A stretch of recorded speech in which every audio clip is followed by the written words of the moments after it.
NIS 2, ce n'est pas seulement une nouvelle contrainte réglementaire, c'est un changement de niveau sur les attentes en cybersécurité.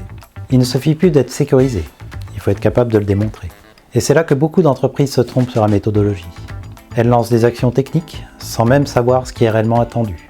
La première étape, ce n'est pas la technique, c'est le cadrage. Êtes-vous concerné? Sur quel périmètre? Avec quel niveau d'exigence? Avant de parler de mise en conformité, il faut déjà savoir à quoi vous devez être conforme. Ensuite, il faut structurer votre démarche. Concrètement, cela repose sur 5 piliers. Une gouvernance claire, une cartographie de vos actifs et de vos risques, des mesures de sécurité adaptées, une documentation formalisée et une gestion d'incidents maîtrisée. L'objectif n'est pas de tout refaire, mais d'identifier les écarts et de les prioriser.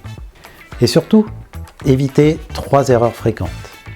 Penser que c'est un sujet uniquement IT, croire que les preuves se produiront au moment de l'audit, et oublier les prestataires et dépendances critiques.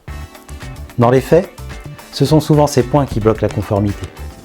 En réalité, NIS 2 ne demande pas seulement d'être sécurisée, elle demande une cybersécurité structurée, pilotée et démontrable.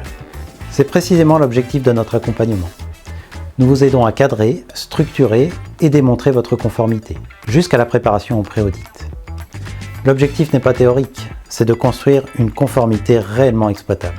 Se mettre en conformité NIS 2, ce n'est pas cocher une case, c'est structurer votre cybersécurité pour qu'elle soit pilotable, mesurable et défendable.